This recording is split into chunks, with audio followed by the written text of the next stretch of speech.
नमस्कार विद्यार्थी मित्रांनो, बीएमसी कार्यकारी सहाय्यक पदांमध्ये ज्या विद्यार्थ्यांची तात्पुरती निवड झाली आहे अशा 1825 विद्यार्थ्यांना इथे डॉक्युमेंट व्हेरिफिकेशन साठी बोलवण्यात आलेलं आहे। त्याचं वेळापत्रक काय थोडक्यात समजून घेऊया।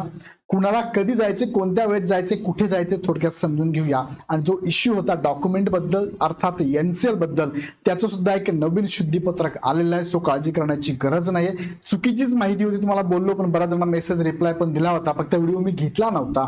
मात्र एनसीएल बाबत निश्चिंत राहा, तुम्हाला 24-25 या इकॉनॉमिकल इयर मधलंच एनसीएल लागणार आहे, 23-24 लागणार नाही, त्याचं शुद्धीपत्रक आलेलं आहे। सो थोडक्यात माहिती या व्हिडिओच्या माध्यमातून घेऊया। कागदपत्रे तपासणीमध्ये कागदपत्रे कोणकोणती हवी यावरती ऑलरेडी व्हिडिओ मी घेतलेला आहे, ऍड आली त्यावेळेस। परत एकदा सांगतो कोणती कागदपत्रे, एनसीएल कधीच हवं तर हे क्लिअर झालंय, 24-25च लागणार आहे। आणि महत्वाचे अपडेट शुद्धीपत्रक काय आलंय समजून घेऊया। तिकडे जाण्यापूर्वी इग्नाइट अकॅडमी नेहमी तुमच्यासाठी सर्व समावेशक सरळ सेवा बॅचेस घेऊन येत असते।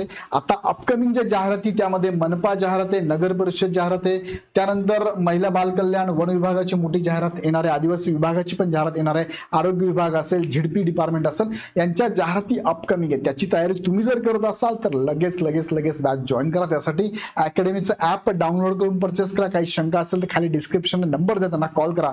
ही बॅच तुम्हाला सगळ्यात सरळ सेवेला चालणार आहे। रेकॉर्डेड बॅच आहे, फक्त 1999 प्लस जीएसटी मध्ये बॅच अवेलेबल आहे। मुख्य मुद्द्याकडे तुम्हाला घेऊन जातो। आता बघा, नुकतंच बृहन मुंबई महानगरपालिकेने एक सूचनापत्र म्हणजे प्रसिद्धीपत्र दिलेलं आहे एनसीएलच्या अगेन्स्ट। पण बिफोर दॅट त्याच्या अगोदरही तुम्हाला 23 तारखेला एक नोटिफिकेशन आले 23/4 त्यात त्यांनी सांगितलं की 1825 उमेदवारांची इथे डॉक्युमेंट व्हेरिफिकेशन साठी निवड झाली आहे। त्या विद्यार्थ्यांना हजर राहायचे। कुठे हजर राहायचंय? कागदपत्रे पडताळणीचे उपस्थित राहण्याचे ठिकाण Mumbai public school, Bhavani Shankar road, ब्राह्मण सेवा मंडळ जवळ, दादर पश्चिम मुंबई या ठिकाणी जायचंय। तुम्ही हवं तर हे ठिकाण 1 दिवस 2 दिवस अगोदर जाऊन सर्च करून घ्या, ऐनवेळेस गडबड होता कामा नये। तुम्हाला हजर जे राहायचंय, ज्या दिवशी जायचंय त्या दिवशी तुम्हाला 9:30 ते 9:30 ते 5 या वेळेत तुम्हाला इथे डॉक्युमेंट व्हेरिफिकेशनला हजर राहायचं। सो टाइम चुकू नका, डेट चुकू नका। आता त्यामध्ये बघा त्यांनी काय सांगितलंय, तुम्ही जर पडताळणी करता अनुपस्थित राहणाऱ्या उमेदवारांचे नाव निवड यादीतून कमी करण्यात येईल याची कृपया नोंद घ्यावी। तुम्ही जर हजर नाही राहिला तर तुमची निवड होऊन सुद्धा तुमची त्या यादीतून नाव काढण्यात येईल। आता त्यामध्ये पुढे अजून काय असेल तर थोडक्यात बघा, कधी जायचं ते वेळापत्रक तुम्हाला मी दाखवतो। हे तुमचं वेळापत्रक आहे बघा, तक्ता अ सगळ्यांसाठी वेळापत्रक नीट लक्ष तुम्ही। आता तात्पुरती निवड यादी क्रमांक खुला म्हणजे हे कुठून आहे तर हे ओपन कॅटेगरी मधून आहे बघा, हे ओपन कॅटेगरी मधून आहे बघा, ओपन कॅटेगरी। मग ओपन कॅटेगरीचे 1 ते 200, 200 ते 400, 400 ते 506। तुम्ही जर बीएमसीच्या वेबसाईटला गेलात ना, बीएमसीच्या वेबसाईटला कॅटेगरीनुसार तुम्हाला ओपन कॅटेगरीची सिलेक्शन लिस्ट, एससी कॅटेगरीची, एसटी कॅटेगरीची, ओबीसी कॅटेगरीची सेपरेट दिली आहे। डाउनलोड करा, त्यात तुमचं नाव आहे, चेक करा आणि तुम्ही कितव्या नंबरला आहात ते चेक करा। आता एक उदाहरण तुम्हाला सांगतो, सपोज हे 3 ओपनचे किती कॅन्डिडेट झाले? 506 झाले। 1 ते 200 क्रमांक ज्यांचा आहे त्या लिस्टमध्ये त्यांना म्हणजे 200 मुलांना 5 तारखेला सकाळी 9:30 हजर राहायचंय, त्यांचा डीबी 9:30 आहे। नंतर 201 ते 400 यांना, ह्या 200 विद्यार्थ्यांना 5 तारखेला हजर राहायचंय दुपारी 1:30 वाजता। त्यानंतर 401 ते 506 या 106 उमेदवारांना 6 तारखेला हजर राहायचंय सकाळी 9:30। आता हे खुलाचे 506 याची लिस्ट तुम्हाला मी दाखवतो बघा, इथे लिस्ट आहे बघा, सेपरेट लिस्ट दिली त्यांनी, तुम्ही चेक करू शकता। जस्ट मिनिट, हा ही लिस्ट आहे बघा। ही लिस्ट कोणाची आहे तर खुल्या प्रवर्गातल्या उमेदवारांची, कुणाची? ही खुल्या प्रवर्गातील उमेदवारांची ही लिस्ट आहे। मग अशी प्रत्येकाची एससी एसटी कॅटेगरी सेपरेट दिली आहे। तुम्हाला नाही सापडली तर मला व्हॉट्सअपला मेसेज करा, मी तुम्हाला पाठवून देतो। माझा व्हॉट्सअप नंबर तुम्हाला माहिती असेल, 9420124444। काही शंका असेल व्हॉट्सअपला टाका, 24 तासात मात्र उत्तर तुम्हाला मिळेल। ओके, सो ही लिस्ट तुम्हाला टेलिग्रामला पण टाकून देतो, टेलिग्रामची लिंक खाली डिस्क्रिप्शन दिलेली आहे, टेलिग्रामला टाकून दिलेली आहे। आता लेक्चर संपला ती पण लिस्ट तुम्ही जाऊन चेक करू शकता। आता बघूया बघा इथे काय दिलंय, 1 नंबर बसून बघा, हा रोल नंबर तुम्हाला 1 नंबर आहे बघा, इथे हा common merit list serial number 1 number बसून ते तुम्हाला 506 पर्यंत पूर्ण लिस्ट आहे बघा, मेल फिमेल दोघं याच्यामध्ये दिलेलं आहे। 506 पर्यंतची ही लिस्ट तुम्हाला बघायला मिळेल ओपनची, जे की तुम्हाला आता कागदपत्र पडताना 506 उमेदवारांना बोलवलंय बघा, हे 506। आणि हा तुमचा कॉमन मेरिट लिस्ट वेगळा आहे, हा सिरियल नंबर वेगळा आहे बघा, हे 506 उमेदवारांना बोलवण्यात आलेला आहे। इथे बघू शकता 506 इथे 506. याचप्रमाणे जसं मी खुला तुम्हाला सांगितलं त्याचप्रमाणे इतर पण आहे. खुला संपले अनुसूचित जाती SC उमेदवार बघा, अनुसूचित जमाती ST आहे, त्यानंतर NT अ, NT ब, त्यानंतर NT क, NT ड हे सगळे उमेदवार आहे. त्या कॅटेगरीनुसार तुम्ही बघू शकता. उदाहरणार्थ मी गेलो SC कॅटेगरीचे उमेदवार जायचे 1 ते 94 उमेदवारांना 6 तारखेला 9:30 वाजता हजर राहायचंय. 95 ते 142 उमेदवारांना म्हणजे 48 उमेदवारांना 6 तारखेला 1:30 वाजता हजर राहायचंय. असं 5 तारखेपासून कॅटेगरी वाईज त्यांचे नंबर दिलेले आहे. तुम्हाला सगळ्यांना स्वतःचे नंबर चेक करायचे. कुठून चेक करायचंय तर तुमची स्वतःची कॅटेगरी वाईज मेरिट लिस्ट दिलेली त्यांनी BMCच्या वेबसाईटला, ती डाउनलोड करा. नाही भेटली तर आमच्या टीमला कॉल करा, तुम्हाला पाठवतील. त्यानंतर ह्या उमेदवारांच्या संख्येने त्या डेटला बघा 5 तारखेपासून तुमचे 9 तारखेपर्यंत इंटरव्ह्यू चालणार, डॉक्युमेंट व्हेरिफिकेशन होणार आहे. या दिलेल्या डेटला तुमची डेट कोणती चेक करा, तुमचा वेळ कोणता चेक करा. त्या डेटला त्या वेळेला तुम्ही जर गैरहजर राहिलात तर मेरिट लिस्ट मधून तुमचं नाव वगळण्यात येणार आहे असं त्यांनी सांगितलंय. आता इथे जाताना बघा त्यांनी सांगितलेलं आहे काय काय डॉक्युमेंट घेऊन यायचे, कागदपत्रे. आता ही लिस्ट तुमच्याकडे असेल, एकदा चेक करा व्यवस्थित. यात काही अडचण असतं मला सांगा. हार्ड कॉपी मधील प्रिंट तसेच परीक्षेच्या प्रवेश पत्राची छायांकित प्रत सादर करणे आवश्यक आहे. म्हणजे ऑनलाईन अर्ज तुम्ही जो केलेला आहे त्याची एक प्रिंट घेऊन जायची आहे. ऑनलाईन अर्ज केला असेल ना तुम्ही त्याची प्रिंट आउट घेऊन जायची आहे. नसेल तर घाबरून जाऊ नका, तिथे तुम्हाला देतील ते, पण प्रयत्न करा तुमच्याकडे असेल तर घेऊन जा. दुसरं तुमचं हॉल तिकीट त्याची पण झेरॉक्स कॉपी घेऊन जायची आहे. फोटो असलेलं एक ओळखपत्र घेऊन जायचंय. उदाहरणार्थ आधार कार्ड, पॅन कार्ड किंवा तुमचं ड्रायव्हिंग लायसन्स वगैरे एक डॉक्युमेंट ओरिजिनल घेऊन जायचंय. त्याची झेरॉक्स पण बरोबर ठेवली तर चालणार आहे. पुढे त्यानंतर निळे किंवा काळ्या बॉलपेन मध्ये ठळक अक्षरामध्ये नमूद करून अर्ज सादर करायचा. कोणता अर्ज आहे खाली दिलेला आहे बघा. सोबत जोडण्यात आलेला जो अर्ज आहे ना त्यांनी त्याची खाली फॉर्मॅट दिला आहे. त्या अर्जामध्ये निळ्या किंवा काळ्या पेननी माहिती भरायची आहे आणि तो अर्ज सुद्धा तुम्हाला बरोबर घेऊन जायचा आहे. त्यानंतर तिसरा मुद्दा आहे की माध्यमिक शालांत परीक्षा गुणपत्रक. माध्यमिक शालांत परीक्षा म्हणजेच काय, तुमचं 10वीचं गुणपत्रक तुम्हाला बरोबर ठेवायचं आहे. त्यानंतर 10वीचं प्रमाणपत्र तुम्हाला बरोबर ठेवायचं आहे. सर्व सेमिस्टरच्या गुणपत्रिकांसह पदवी परीक्षा गुणपत्रक, पदवी परीक्षा उत्तीर्ण प्रमाणपत्र सादर करणे. यामध्ये पदवी परीक्षा उत्तीर्ण दिनांक नमूद असणे आवश्यक आहे. तुमचं डिग्रीचे सगळ्या सेमिस्टरचे गुणपत्रक, प्रमाणपत्र तुम्हाला बरोबर घेऊन जायचं आहे. त्यानंतर मान्यताप्राप्त विद्यापीठाचे उत्तीर्ण प्रमाणपत्र तुम्हाला बरोबर घेऊन जायचं आहे.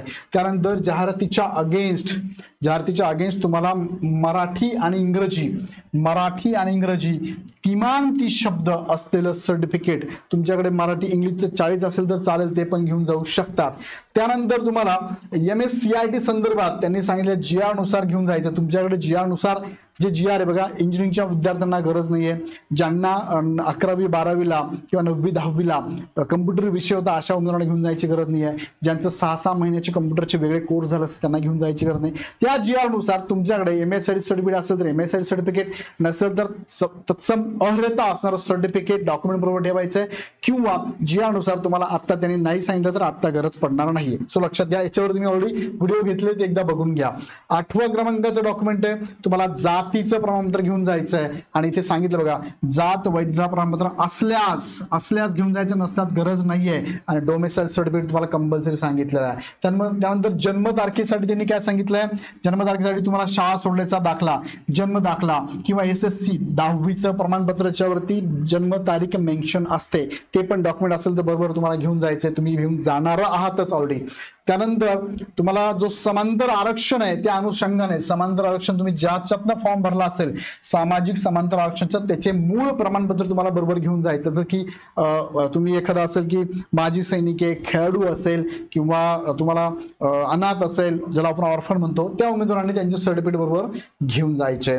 समांतर आरक्षण अंतर्गत महिला, माजी सैनिक, प्रकल्पग्रस्त यांनी मूळ डॉक्युमेंट, ओरिजिनल डॉक्युमेंट बरोबर घेऊन जायचं आहे. त्यानंतर नॉन क्रिमिनल त्यांनी ऍड मध्ये तुम्हाला सांगितलं होतं बघा, काय 23-24 लागेल. या संदर्भात शुद्धीपत्रक आलेलं आहे. शुद्धीपत्रक हे आलेलं आहे, त्यात त्यांनी काय सांगितलंय बघा, हे शुद्धीपत्रक कधीच आहे, 25 तारखेचं शुद्धीपत्रक आहे. आणि त्यात त्यांनी सांगितलंय की आमची चूक झाली आहे, हे वरील जो मॅटर तो तुम्ही जो वाचलेला आहे मागच्या ऍड मध्ये दिलेला आहे, त्याऐवजी जे 23-24 दिले त्याऐवजी त्यांनी याऐवजी खालील प्रमाणे वाचावे. म्हणजे SC आणि ST सोडले आणि EWS ओपन सोडले तर अन्य मागासवर्गीय उमेदवारांना जे नॉन क्रिमिनल महिन्याला लागणार आहे ते 24-25 लागणार आहे, जे की तुमच्याकडे आहे. सो याबद्दल बऱ्याचशा उमेदवारांनी शंका उपस्थित केली होती आणि बऱ्याचशा उमेदवारांना मी रिप्लाय पण दिला होता, घाबरू नका, याचं चालणार नाही, 23-24 लागणारच नाही, 24-25 लागणार आहे.